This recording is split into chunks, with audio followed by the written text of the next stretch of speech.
Assalamualaikum warahmatullahi wabarakatuh.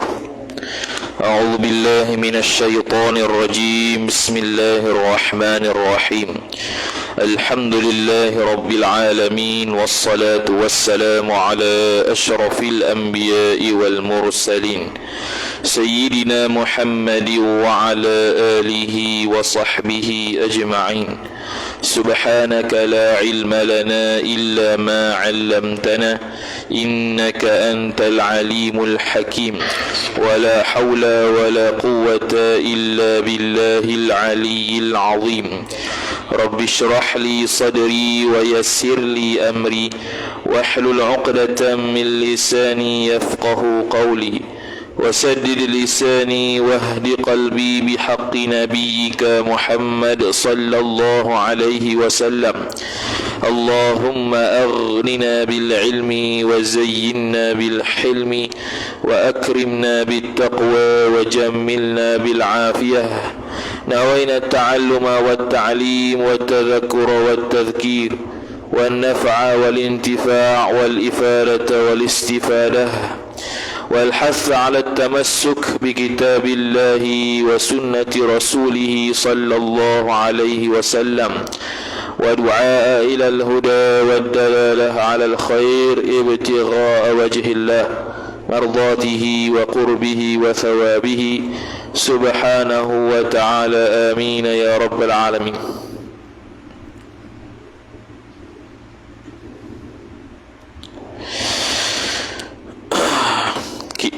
Kitab kita Wishahul Afrah wa Isbahil Falah. Kalau kita Jawi muka surat 8 baris 7 daripada bawah.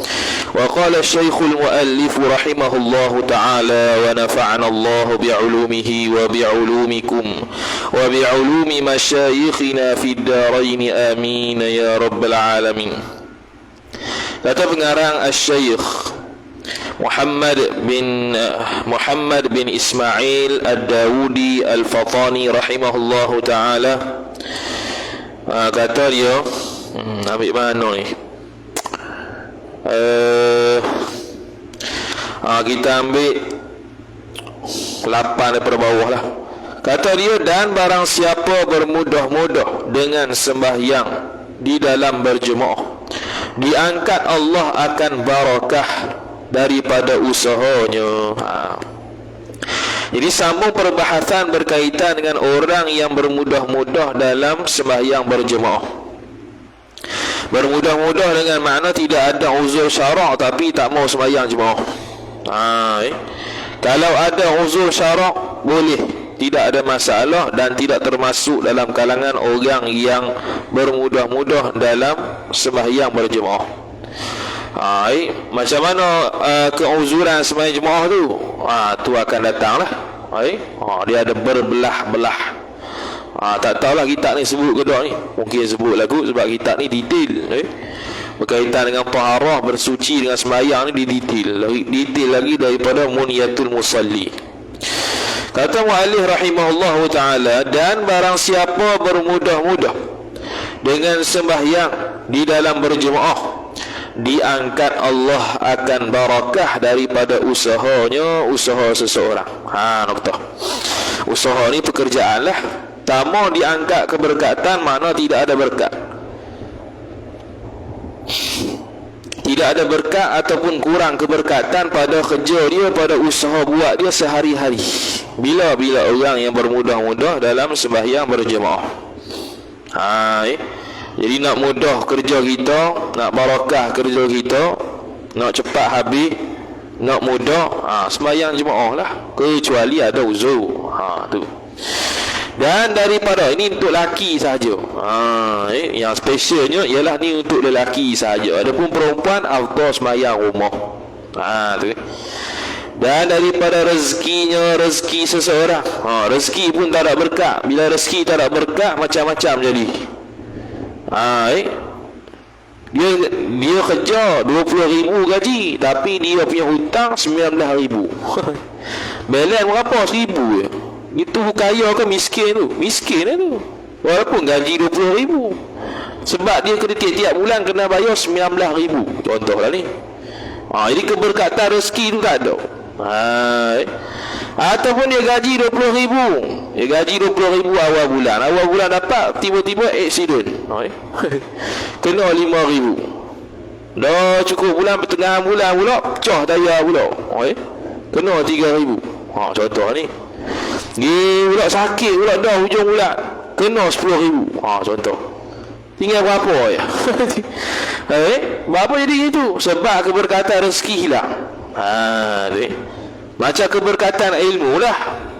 Ilmu nak ilmu yang kita dapat ni bukan sekadar nak dapat, tapi kena berkat. Macam rezeki. Rezeki ni nak dapat bukan sekadar dapat, tapi nak berkat. Jadi kalau ilmu kalau tak berkat, susah nak amal. Ilmu kalau tak berkat, susah nak faham. Ngaji dah tapi tak faham. Apa? Tak faham. Apa tak faham? Sebab tak berkat. Attitude kita kurang terhadap kita nak menerima ilmu. Attitude kurang, adab dia lah. Macam kita nak sambut raja, tak ada sambut Assalamualaikum tuanku, tak ada itu. Dia bentang kapek lah, apalah, buat persediaan. Bagus tu. Nak jemput siapa ni? Nak jemput raja, nak jemput sultan. Kita buat persiapan, tapi ilmu buat relax. Tak jadi. Kalau sultan kita buat gitu, sultan murka. Ni Allah Ta'ala murka. Allah Ta'ala dengan sultan mana sorry. Jadi ilmu ni nur, cahaya yang Allah nak bagi. Kalau cahaya yang Allah nak bagi kita buat lebih kurang, maka ilmu pun lebih kurang kita. Tu pas sudah tak faham. Ngaji dah Usyahul Afraq, ngaji dah Misbah Munir, Muniatul Musalli. Kita apa yang aku tak ngaji tapi tak faham. Ngaji berapa tahun ni? 20 tahun dah saya mengaji. Power 20 tahun. 20 tahun mengaji, power dah. Tengok tak faham. Lu buat gitu juga, mayang gitu juga, kurang itu, tak ada mengerti langsung. Puasa itu tak ada mengerti langsung. Zakat itu tak ada mengerti langsung. Mayang sunat gitu salah faham semua. Habis kita tu. Kata mu'allif rahimahullahu ta'ala, sebab rezeki ni luas. Rezeki ni boleh jadi harta, boleh jadi ilmu, boleh jadi macam-macam. Dan tiada diterima segala amalnya amal seorang. Tiada diterima ni boleh jadi maknanya tidak sempurna lah amalan dia tu. Kalau tak terima ni seolah-olah macam berjemaah. Kalau tak sembahyang jemaah ni fasik pula. Dia sembahyang jemaah ni khilaf ulama. Ada yang kata sunat, mazhab kita sunat lah. Mazhab lain ada yang kata wajib sampai tahap fardu ain. Kalau tak buat tidak sah sembahyang. Sampai tahap tu. Jadi kalau atas pandangan yang kata wajib fardu ain, tak buat tak sah sembahyang tu, mungkin hak ni sesuai lah dengan dia. Memang tak terima amalan lain sebab sembahyang tak kena dah. Sembahyang tu ialah amalan yang utama, yang paling utama dan pertama-tama dihisab di hari akhirat. Dan dihilangkan tanda kebajikan daripada muka orang yang bermudah-mudah tadi. Sebab dia panggil air muka lah. Air muka kita tak ada air muka orang soleh. Nampak malak walaupun cerah. Tapi kalau orang yang malak, dia tu soleh, dia tu nampak cerah. Nampak tu cahaya, bukan cahaya macam lampu tu. Nampak muka tu muka yang orang-orang yang baik. Macam orang mati lah. Kita tengok, tenang dia. Apa? Sebab dia tu mati dalam keadaan senyum umpamanya, dalam keadaan seronok umpamanya. Tengok muka tu, seronok kawan ni mati ni.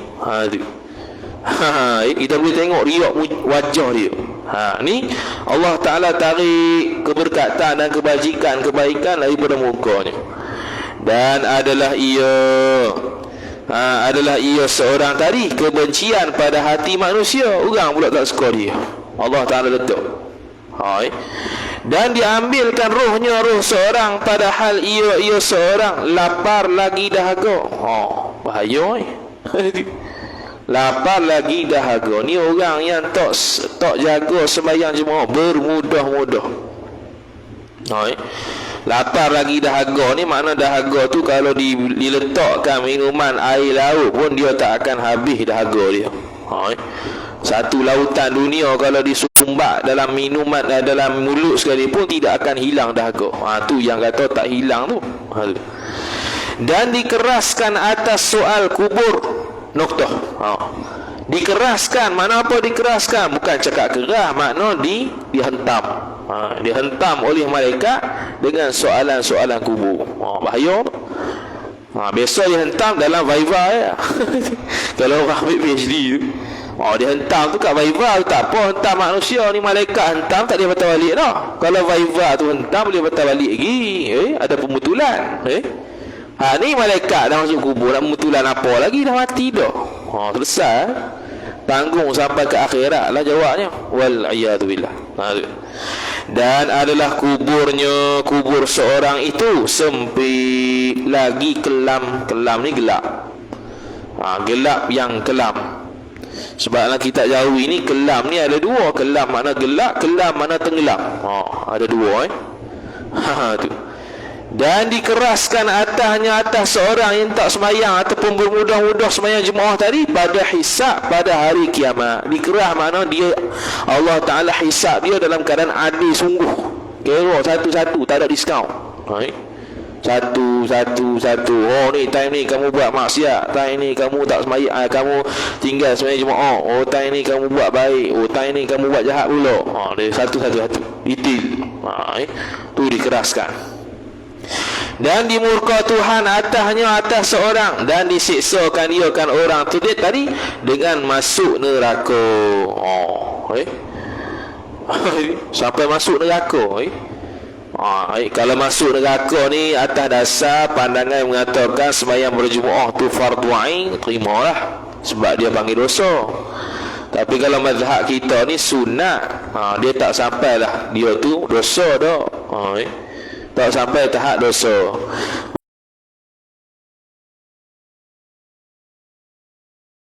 Sembahyang berjemaah dalam keadaan tidak ada uzur, hukum dia makruh atas pandangan yang mengatakan sunat sembahyang berjemaah. Kalau atas pandangan yang mengatakan wajib, maka tinggal sembahyang jemaah tanpa uzur haram. Itu. Tapi pandangan mu'tamad mazhab kita sunat. Maka kalau tinggal tak ada uzur, makruh. Mana kalau dia sembahyang seorang tanpa ada uzur, makruh. Tu Dan berkata Qatadah, Qatadah ni tabi'in, lazimkan olehmu dengan sembahyang. Ni masuk balik sembahyang. Dia suruh sokmo lekat dengan sembahyang. Lazim ni lekat, jangan tinggal. Buat sokmo sembahyang kalau wajib. Maka bahawasanya sembahyang itu tabiat orang yang mukmin, orang yang beriman. Jadi kalau orang itu tak sembahyang, bukan makna tidak beriman, tapi tak sempurna iman. Dia iman dengan sempurna iman lain. Iman ni akidah, sempurna iman ni fiqh. Contoh kalau kita beli nasi tu bolehlah kenyang, tapi kalau makan nasi saja tak puas mana. Boleh kenyang tak? Boleh kenyang, makan togok nasi saja boleh kenyang, tapi tak puas. Macam itulah iman dengan kesempurnaan iman. Iman tu tauhid. Tauhid tu ibarat macam nasi tadi. Kita adalah nasi, tapi lauk tak ada. Kesempurnaan iman tak ada, sebab kita fasik. Maka tak sempurna iman kita. Tapi kalau nasi tadi ada lauk, dagingnya, sotongnya, telurnya, apa semua, tu sempurna. Maka dia ibarat akidah kita, iman kita sah, dan kita sembahyang puasa bang cukup lengkap, sempurna iman. Kesempurnaan iman itulah yang akan jadi cahaya untuk kita meniti titian sirat. Dan sabda Nabi sallallahu alaihi wasallam, dia kata, umat ini umat yang dirahmatkan, ia akan umat, dan tiada diangkat Allah daripada mereka itu umat akan bala, melainkan dengan ikhlas dan dengan doa mereka itu umat, dan sembahyang mereka itu umat. Tiga benda yang diangkatkan bala daripada Allah Ta'ala. Pertamanya ikhlas. Ikhlas ni kalau terjemah bahasa Melayu, suci murni. Tu bahasa dulu, suci murni. Mana dia buat sesuatu kerana Allah Ta'ala. Ikhlas ni khilaf pandangan kepada tiga pandangan ulama. Ini disebut dalam tepi kitab Faridah Al-Faraid Syekh Ahmad bin Muhammad Zin Al-Fatani rahimahumullah. Disebut pandangan pertama Syekh Izzuddin bin Abdus Salam. Dia kata kalau 1% saja ada dunia, 99% akhirat lillahi ta'ala, tak dapat pahala langsung. 1% je dunia, apa-apalah, tak dapat pahala langsung kerana dia tidak ikhlas.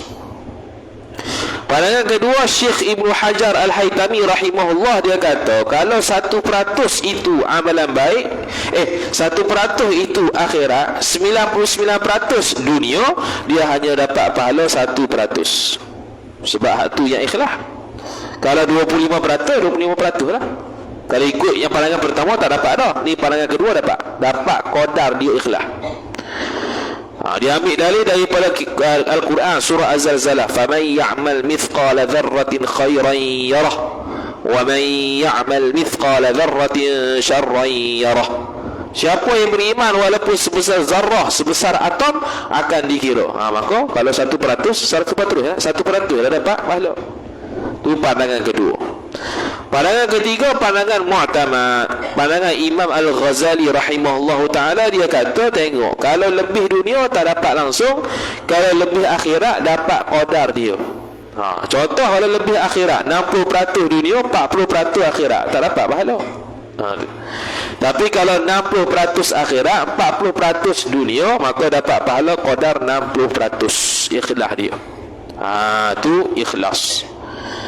Dan dengan doa mereka itu, waktu kita semayang hajat waktu Covid hari itu, sebab apa? Sebab ni doa orang mukmin ataupun doa orang beriman di kalangan umat Nabi SAW dapat mengelakkan bala. Maka dia panggil, ada satu istilah disunatkan kunut nazilah. Kunut nazilah bukan tertentu pada semayang subuh saja, bahkan boleh mana-mana semayang, semayang zuhur ke, asar ke, maghrib ke, isyak ke, dia berada di akhir rakaat. Cuma kena maklum lah ke orang ya. Kan Allahumma hdina fi ma hadai, kau mana pula tu imam ni?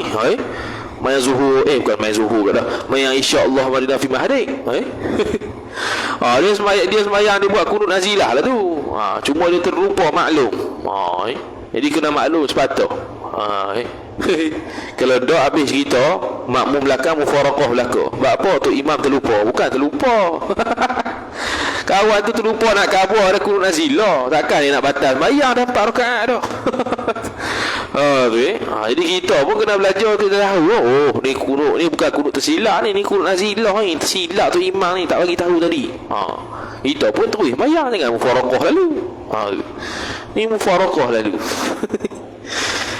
Dan sembahyang mereka itu, sembahyang boleh mengelakkan bala. Sembahyang boleh mengelakkan bala, boleh terangkat bala. Jadi kalau dalam kampung tu banyak orang sembahyang, insya-Allah kampung tak kena bala. Boleh cek lah kampung sendiri. Dia ni banyak kampung ni yang banyak sembahyang ke banyak tak sembahyang. Kena cek, boleh buat eksperimen, boleh buat kajian. Yang kata sembahyang ni mana 5 waktu, sembahyang pada waktunya, bukannya di luar waktu, bukannya buat separuh tak buat separuh, bukannya tak buat langsung. Kalau 5 waktu, di dalam waktu mana dia orang sembahyang. Dan segala orang yang dhaif mereka itu umat Nabi sallallahu alaihi wasallam yang dhaif. Dhaif ni banyak umat Nabi SAW ni memang dhaif pun. Nabi Musa alaihi salam kata dah umat Nabi SAW ni dhaif berbanding dengan Bani Israel. Bani Israel kuat, tapi kuat-kuat dia pun susah nak taat pada Rasul. Lepas tu Nabi Musa AS, bila Nabi SAW jumpa dia waktu Isra' Mi'raj, dia tahu kata Allah Ta'ala beri fardu semayang 50 waktu, dia suruh patah balik. Dia suruh patah balik, minta kurang. Supaya apa? Supaya umat Nabi SAW mudah nak buat. Sebab umat Nabi Musa kurang daripada 5 waktu semayang pun susah nak buat, apatah lagi umat kamu yang lemah daripada umat aku. Dia kata gitu. Sampailah 5 waktu, Nabi pun tak berani dah, malu dah dengan Tuhan, Nabi minta diskaun lagi. Cukuplah 5 sampai sekarang. Maka memadailah akan kamu, hei saudaraku, dengan beberapa hadis yang tersebut ini. Habislah tu. Padalah tu, dah sikit-sikit. Dan jika tiada daripada orang yang meninggalkan sembahyang itu, melainkan berpaling orang yang tak sembahyang daripada Tuhannya, Tuhan seorang yang menjadikan orang yang tak sembahyang tadi. Jadi orang yang tak sembahyang ni dikira takabur dengan Allah Ta'ala, dia berpaling dengan Allah Ta'ala, takabur. sombong. Allah Ta'ala beri oksigen, dia tak semayang. Dia seolah-olah bos bagi gaji, dia tak buat kerja. Bos bagi gaji, dia tak buat kerja. Allah Ta'ala bagi oksigen, bagi makan, bagi berak, bagi kencing, tak semayang. Tu makna dia berpaling dan sombong, takabur dengan Allah Ta'ala. Dan disamakan kejadiannya kejadian orang yang tak semayang tadi serta sejahtera segala anggota seorang. Kejadian dia elok tak? Elok. Kejadian dia dari sudut anggota badan tidak cacat. Waktu makan beri makan, waktu kencing dia kencing. Tapi tidak bersyukur dengan Allah Ta'ala dengan semayang. Dan dijadikan orang yang tak semayang tadi mu'tadil kejadiannya, yakni berdiri, tiada dijadikan orang tadi seperti binatang. Mu'tadil ni makna dia ni boleh berdiri. Mu'tadil ni asalnya mu'tadil kejadian ni makna kejadian yang Allah Ta'ala beri pada dia tu kejadian yang sempurna. Boleh berdiri, boleh duduk, tak macam binatang bukan semua boleh berdiri. Kucing mana boleh berdiri? Tak boleh. Ular tak boleh berdiri. Hitam boleh berdiri. Zirapah tak boleh berdiri. Zirapah gitu, 4 kaki bawah tu tak boleh berdiri. Berdiri jatuh ke bawah tu. Beruk je lah boleh berdiri. Beruk, batu kera, monyet, bak dia lebih kurang kita lah. Bukan lebih kurang kita sama dengan dia, makna lebih kurang dari sudut kejadian tu lah, boleh ada kaki tangan. Tu. Dan dipeliharakan orang yang tak semayang tadi. Dah lah tak semayang, Allah jaga pula. Tak bersyukur lagi ke? Dan diberi makan dan minum, dan dimasukkan orang yang tak semayang tadi di dalam agama Islam. Niscaya memadai akan perkara tersebut. Memadah dah, masuk Islam dah. Allah Ta'ala beri nikmat Islam, beri nikmat iman, makan dan minum, nafas, kejadian yang sempurna. Apa lagi yang tak cukup lagi? Tu pun tak semayang lagi. Maka dia pun kata, maka betapakah, bagaimanakah layak dengan ini hamba yang dhaif lagi zamim. Zamim ni terhina, bahawa berbuat maksiat akan Tuhan seseorang tadi yang karim, yang mulia. Noktah. Maksiat dia apa? Tinggal semayang. Allah Ta'ala beri dia Islam, beri dia anggota yang sempurna, beri dia makan, beri dia minum, beri dia nafas. Padan ke tidak dia ni buat maksiat dengan Tuhan yang beri semua tu? Tak padan lah. Macam mopo kita bagi kita makan, bagi kita minum, bagi kita sekolah, bagi duit, tiba-tiba terhaka pada dia. Tak boleh. Tak padan gitu. Tak balas jasa dia bagi, walaupun tak terbalas pun jasa dia. Jadi jasa Tuhan pun tak terbalas juga. Dia beri belaka tanpa suruh bayar. Kalau suruh bayar, miskin kita. Setiap oksigen RM1. Setiap kali sedup RM1. Senuh kita. Setiap oksigen RM1. Kalau sehari dah RM200,000, RM200,000. Nak cari mana RM200,000? Tu Kemudian kata mu'alif rahimahullahu ta'ala, dan mengikut ia seorang yang tak semayang tadi akan tipu daya syaitan rajim, syaitan yang direjam. Jadi syaitan dia hasut dia supaya tak semayang. Apa mayang, bukan ada duit pun keluar.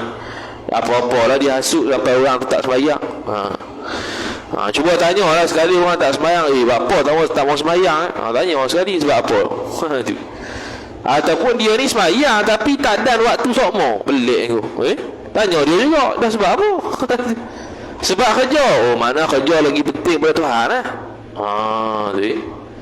Sebab kerja tak boleh menjadi sebab kepada tinggal semayang. Tu mayang ni bukan kena tentu pi surau masjid. Kat ofis kalau tak ada sangat nak pi surau masjid, kat ofis tu petang je dah mayang habis selesai. Tu. Kalau tak ada sangat nak sembahyang Jumaat tu sebab ada sibuk sangat tu, sembahyang sendiri, jangan tak sembahyang langsung. Tu. kecuali kalau kerja dia itu memerlukan kepada dia sampai panjang masa sehingga keluar waktu. Kalau tinggal tu darurat, lain cerita lah tu. Hak tu boleh jamak qasar. Contohnya doktor bedah. Doktor bedah dia 10 jam masuk, dia tak boleh tinggal mati kawan tu. Tinggal ke mana kawan tu dah buka sana sini tu? 10 jam perlu. Kalau 10 jam contoh daripada pukul 10 pagi siap 8 malam. Tinggal berapa mayang tu? Tinggal asar dengan zuhur. Maghrib pun pukul 8 habis dah. Kalau pukul 8 habis selesai maghrib. Kalau ada lagi baki setengah jam, bolehlah semayang maghrib tu. Cuma hak zuhur asar lagu mana? Tu kalau 10 jam nak kena duduk dalam tu, jenuh juga kita. Tu maka kalau tidak ada jalan lain kecuali darurah tu dia cerita lain. Dia ada semayang hormat waktunya, dia ada semayang jamak qasarnya, ada cara dia tak. Jadi kalau contoh doktor tu dia doktor bedah ni, dia bedah pukul 3 petang contohnya, dia kata confirm ni 10 jam, maka sekali zuhur tu dia boleh jamak sekali dengan asar. Lepas tu lepas 10 jam habis 10 jam apa isyak lah. Lepas tu mayang pula maghrib isyak di semayang di waktu isyak tu. Tu tak nak elok tu. Kerja yang tak nak elok. Kita ni kerja boleh pilih. Tinggal pejabat bukan runtuh pejabat tu. Tinggal pejabat makan boleh, tinggal pejabat semayang tak boleh. Belak tu. Kata muallif rahimahullahu taala, dia ketipu dari syaitan yang menyeru ia syaitan kepada jalan kebinasaan. Jalan kebinasaan. Jalan apa? Jalan dosa. Maka celakalah bagi mereka yang mengikuti akan syaitan dan memperkenankan seruan syaitan dan menyalahi ia seorang akan suruhan Tuhannya seorang dan penghulunya seorang. Noktah penghulunya Nabi sallallahu alaihi wasallam. Celaka tu. Jadi kita ni ada perkataan-perkataan yang buruk ni bukan makna dia lekeh dah. Memang sungguh berlaku. Kita ni celaka, kita yang diskam bodoh, kita paku iman bengong. Itu sebab memang bengong sungguh. Memang celaka sungguh. Memang bodoh sungguh. Dia tengok dia kata bukan bodoh saya saja. Ni celaka, memang celakalah. Siapa orang celaka ni? Iaitu orang yang ikut syaitan, menyalahi suruhan Tuhan. Wal'iyadzubillah. Sebab tu dia panggil sabar daripada buat maksiat lebih banyak pahala daripada sabar buat taat. Kerana buat taat lebih mudah daripada tinggal maksiat. Tinggal maksiat ni sebab maksiat dia berlagon, dia ni suka nafsu ni suka maksiat berbanding taat. Jadi kalau kita buat taat, sabar dalam taat, kurang lagi sabar kadar pahala tu berbanding dengan sabar daripada buat maksiat. Sabar daripada buat maksiat, kita nak buat sabar tahan. Tu lebih besar pahala dia daripada kita sabar buat taat.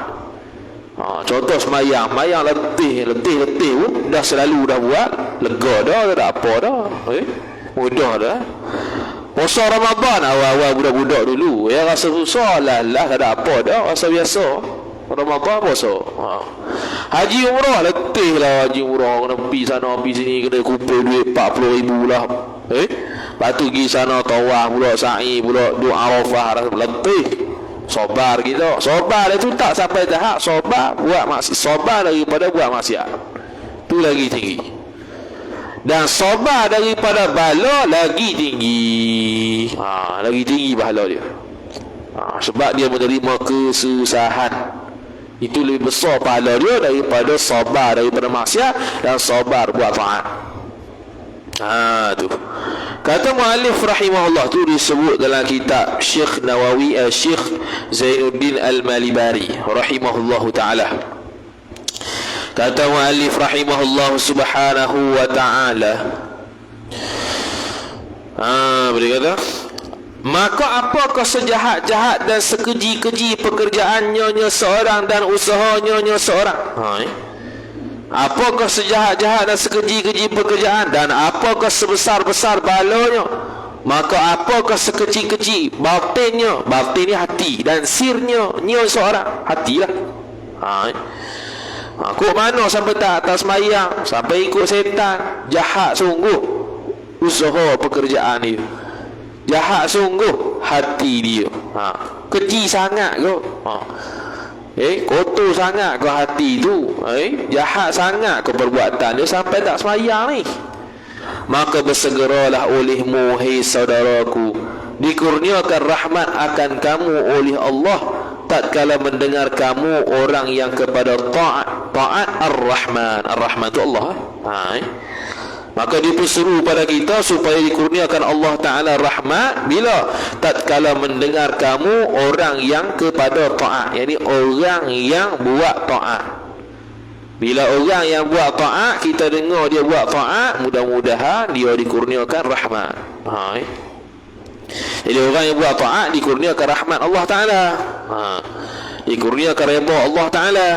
Tidak ada murka Allah, tidak ada bala daripada Allah Ta'ala. Tu. Dan takutlah olehmu bahawa bermain-main akan kamu oleh syaitan dan diburu akan kamu dengan segan. Segan tu, segan ni malah. Tu. Takutlah olehmu bermain-main dengan syaitan. Syaitan dah main-main dengan kita. Kena takut supaya apa? Supaya takut-takut kita terjebak sekali masuk dalam gaung maksiat. Itu yang tak boleh tu. Dan diburu akan kamu, diletakkan akan kamu dengan segan dan berlambatan. Berlambatan nak semayang, segan malah nak semayang. Malah mayang. Bahaya malah mayang. Malah anak puasa Ramadan. Tak boleh. Kalau malah mayang sunat tu boleh tahan lagi, ni malah mayang wajib. Tak boleh. Dan maka bahawasanya ia orang yang segan dan melambatan tadi kehinaan dan kerugian. Orang yang rugi, khasirin, kehinaan, orang yang hina. Orang yang hina, orang yang segan. Sebab itu syekh-syekh, guru-guru kita berpesan kepada umat Islam, kata jangan malas. Simple je, jangan malas. Bukan kat semayang je, apa-apalah kita buat kerja, jangan malas. Malah habis. Sayyidina Umar Al-Khattab radhiyallahu ta'ala anhu, dia kata kalau malah ni satu zat, aku bunuh dia. Kalau malah ada di aku ni, dia menjelma dalam bentuk orang, aku akan bunuh dia. Sayyidina Umar bunuh sama dia. Kemudian kata mu'allif rahimahullahu ta'ala, dan apakah ketahui olehmu, hei saudaraku, diberi taufik akan kamu oleh Allah Ta'ala dan hidayah akan kamu bahwasanya lazim atas kamu menyuruhkan segala isteri-isteri kamu dan segala anak-anak kamu dengan sembahyang. Amin. Dia doa tu. Dia doa, dia kata, hei saudara tu diberi taufik, yang ni mudah-mudahan diberi taufik. Taufik ni ada kekuatan daripada Allah Ta'ala nak suruh anak bini semayang. Kadang-kadang suami takut. Takut apa? Takut kena bubuh. Mayang lah. Allah, mayang. Mayang awal waktu. Jadi suami kena peringat, wajib. Mayang dah ni. Mayang dah. Alasan. Kena peringat. Tu tanggungjawab suami lah tu. Kepada anak-anak dan isterinya. Tu dia kata tu, segala isteri-isteri, banyak betul isteri tu. Kalau banyak satu-satu lah. Jangan pula tak ni, dia tak kata isteri kena nikah lagi. Bukan. Jadi dia panggil meratai lah, seorang isteri ke, dua ke, tiga ke, empat ke. Asalkan yang disuruh Allah Ta'ala nya ialah wajib kita ni sebagai isteri menyuruh anak, sebagai suami menyuruh anak isteri sembahyang. Kita suruh dah, dia tak sembahyang, lepas kita dia dosa tu ya. Sama lah macam bab lain pun. Contoh tutup aurat, kita suruh dah tutup aurat, dia tak mampu, dia dosa, kita lepas dah. Tak laki ni. Lepas tu esok suruh pula tutup aurat, dia tak mampu, kita lepas, dia yang masuk dosa. Gitulah sampailah mati kawan tu. Pas sudah tak tahu dah. Bahaya. Bahaya seseorang kalau kahwin dengan seorang perempuan ni supaya nak dakwah dia, bahaya. Bahaya apa? Takut ada mudarat balik ke laki. Ada seorang ulama, dia tu ahli sunnah wal jamaah. Dia tu ulama besar. Dia pun nak menikah dengan perempuan khawarij. Kononnya nak dakwah. Lepas tu terbaliknya, yang tadi ulama ahli sunnah jamaah, dia pula khawarij. Dia pula yang jadi khawarij, tokoh besar khawarij. Bahaya. Tu perempuan ni bisa. Imam Zamakhsyari rahimahullahu ta'ala, dia seorang Mu'tazilah. Dikatakan dia menjadi ahli sunnah kerana isterinya. Pula dah. Kerana isteri dia. Jadi perempuan ni memberi bekah kuat kan, pengaruh. Kemudian kata mu'allif rahimahullah subhanahu wa ta'ala, tu mana dia? Taufik hidayah isteri-isteri dengan semayang dan memeliharakan atas semayang. Tak cukup suruh semayang, suruh pelihara. Makna semayang lah wal waktu hak laki-laki pergi masjid lah weh. Gitu. Ni maghrib Allah Akbar ke pergi masjid, tengok telenovela TV3 habis kita. TV3 dia pasang pukul 7 drama sampai pukul 8. Dia atau istilah dia drama Melayu lah. Pukul 7 sampai pukul 8. Bulan puasa sampai sekarang dah. Memang passion dia begitu. Kalau pukul 6 sampai pukul 7 boleh tahan kira. Pukul 7 sampai 8 tu buat Quran ke boleh tahan kira. Ni 7 8 tu lah dia pasang drama. Hak tu lah yang menggugat jiwa-jiwa. Aku nak pergi masjid kan, ya drama pergi masjid terlepas dah drama ni. Allah. Drama boleh ulang TV3. Tu pun kalau nak tengok sangat dah. Nak tengok apa ya, bukan dapat pahala pun tengok. Kata mu'allif rahimahullahu ta'ala, lazim dan melihara kerana bahawasanya mereka itu isteri-isteri dan anak-anak amanah Allah pada kamu. Amanah tu, bila amanah suruh jaga elok-elok. Sebab tu bila aku nikahkan kau si fulan dengan mas kahwin dia terus sebut itu, maka laki pun kata aku terima. Sah apa sah lah amanah tu pindah daripada bapa pada suami.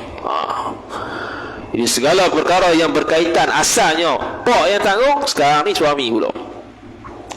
Jadi akad nikah itu dia tu memindah tanggungan isteri, memindah tanggungan anak perempuan yang asal kepada suami. Maka yang perempuan tadi jadi isteri.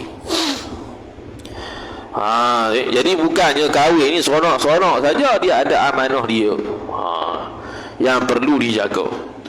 Dan bahwasanya firman Allah Subhanahu wa ta'ala, Ya ayyuhalladzina amanu la takhunu Allah war rasul wa takhunu amanatikum wa antum ta'lamun. Artinya firman Allah, segala mereka yang percaya akan Allah. Percaya ni makna berimanlah. Kita lah beriman ni. Jangan kamu khianat akan Allah dan Rasul. Satu. Khianat Allah dengan Rasul ni macam mana? Dengan buat maksiat. Tu khianat Allah dengan Rasul. Kita buat benda haram, tu khianat Allah dengan Rasul. Allah Ta'ala amanahkan kita supaya jadi ta'at. Kita buat khianat, jadi maksiat. Wal'iyadzubillah. Dan jangan kamu khianat akan segala amanah kamu, yakni segala barang yang diamanahkan kamu atasnya barang daripada agama dan lainnya. Siapa? Isteri, anak-anak. Agama kita, agama dia kena jaga. Pakaian dia kena jaga. Ubat-ubatan dia kena jaga. Nafkah harian kena jaga. Itu amanah tu. Tak buat, dosa lagi. Dan kalau tak buat, isteri boleh tuntut fasakh kalau tak bayar nafkah. Nafkah harian tu kalau tak bayar jadi hutang. Tak bayar pas sudah, boleh perempuan minta fasakh. Tu bayar lagi tu. Tu. Kemudian kata muallif rahimahullah subhanahu wa ta'ala, kata musannif rahimahullah ta'ala, betul, atasnya daripada agama lainnya. Dan padahal kamu ketahui, dan padahal kamu ketahui, yakni ketahui bahawasanya itu amanah atas kita, kemudian kita tak tunaikan amanah tu, dosa kita khianat kepada apa yang diamanahkan pada kita, dan dalam masa yang sama kita khianat kepada Allah dan Rasul, kerana Allah menyuruh kita menjaga amanah mereka. Ni bagi orang lelaki. Dan sabda Nabi sallallahu alaihi wasallam, Allah pada segala wasallam, gini. Nabi dan sabda Nabi sallallahu alaihi wasallam, Allah pada segala perempuan. Apa dia? Allah pada segala perempuan. Bukan nak kata Allah tu semua perempuan, bukan. Allah pada segala perempuan nak menunjukkan bahawasanya ittaqu, bertakwalah kamu, jagalah perempuan. Perempuan siapa? Isteri. Mana memberilah perhatian oleh kamu pada perempuan kamu. Siapa? Isteri. Maka bahawasanya mereka itu perempuan beberapa amanah pada kamu. Maka mereka yang tiada menyuruh akan isterinya mereka dengan sembahyang dan tiada diajarkan sembahyang, maka sonya telah khianat ia seorang akan Allah dan Rasulnya Allah. Bukan setakat suruh sembahyang, kena ajar sembahyang. Jadi kalau suami tak aling sembahyang, nak ajar ke mana? Wuduk isteri kena tengok betul ke tak, mandi junub isteri kena tengok betul ke tak, sembahyang isteri kena tengok betul ke tak, puasa isteri betul ke tak dia puasa ni, haji umrah betul ke tak dia buat, kalau haji umrah lah. Jadi semua tu tanggungjawab suami. Sebab suami bukan setakat dia punya nafkahnya ialah duit, pakaian, ubat-ubatan saja, bahkan agama isteri dia pun merupakan nafkah dia, nafkah batin. Nafkah batin bukan bersetubuh saja. Memberikan kegembiraan, nafkah batin. Memberikan ilmu agama, nafkah batin yang layak dan perlu didapati oleh seorang isteri. Dan mustahaklah ia. Mustahak ni mana? Berhak. Mustahak ni berhaklah ia seorang daripada Allah akan siksa. Dapatlah siksa. Berhaklah dapat siksa kalau orang cuak.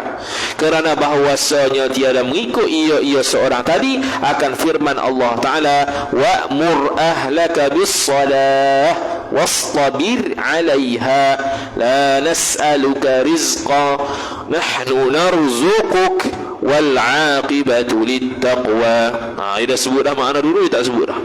Wa'mur, suruhlah oleh kamu, ahlaka, keluarga kamu, isteri kamu, bis-salah, dengan sembahyang, wastabir, dan sabarlah kamu, 'alaiha, atas sembahyang, la nas'aluka rizqa, dan kami tidak menuntut kepada kamu rezeki, nahnu narzuquk, bahkan kami yang beri rezeki kepada kamu, wal 'aqibatu lit-taqwa, maka akibat daripada perbuatan kamu itu ialah menyeru kepada takwa.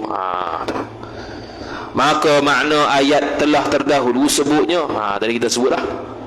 Dan telah datang pada hadis menyebutkan segala asyqiya ni orang yang celaka, orang yang neraka lah.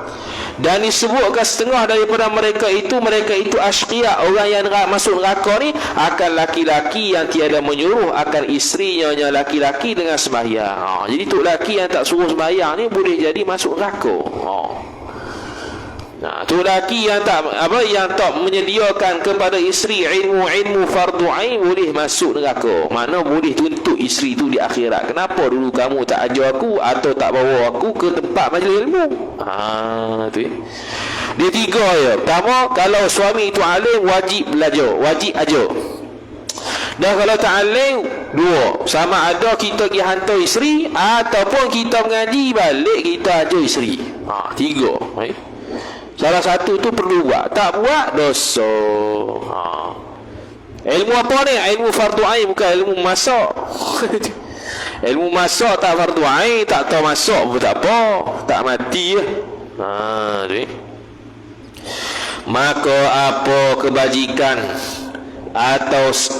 Maka apa kebajikan pada perempuan yang tiada agama baginya, bagi perempuan? Apa kebaikan perempuan yang tak ada agama? Kita tak sediakan agama bagi dia. Dia nak baik lagu mana? Tak jadi baik. Sebab itu dalam hadis Nabi sallallahu alaihi wasallam dia kata suruh bila calon suami ataupun isteri itu dengan didahulukan agamanya. Bukan kecantikannya, bukannya dan keturunannya ataupun hartanya. Agama dulu. Sebab apa? Supaya dia tu boleh ajar kita. Tu. Ni pilih tak agama juga. Bukan tak beragama, dia bukan agama sini mana dia Islam, bukan agama sini mana dia tahu selok-belok tentang Islam. Paling kurang fardu ain lah. Kalau fardu kifayah tu, tu min fadlillah, kurnian Allah Taala. Tiba-tiba nikah dengan orang alim. Takkan semua nak nikah dengan alim belaka, Mampu orang semua nak jadi alim belaka, habis kita tak payah dah kerja kat dunia ni. Semua jadi ustaz belaka. Tak ada orang mengajar masjid surau dah. Cuma kalau dapat hatunya min fadlillah lah, tu kurnian Allah Taala, lebihan tu. Tapi tak payah dapat tu tak apa, asal lepas fardu ain sudah. Dia reti aja sembahyang, dia reti aja puasa, wuduk dengan betul, mandi wajib, nikah, selesai. Dan apa kebajikan para laki-laki, wallahu a'lam. أعوذ بالله من الشيطان الرجيم بسم الله الرحمن الرحيم الحمد لله رب العالمين والصلاة والسلام على أشرف الأنبياء والمرسلين سيدنا محمد وعلى آله وصحبه أجمعين اللهم زدنا علما وارزقنا فهما اللهم زدنا علما وارزقنا فهما اللهم زدنا علما وارزقنا فهما وصلى الله على سيدنا محمد وعلى آله وصحبه وبارك وسلم والحمد لله رب العالمين والسلام عليكم ورحمة الله وبركاته.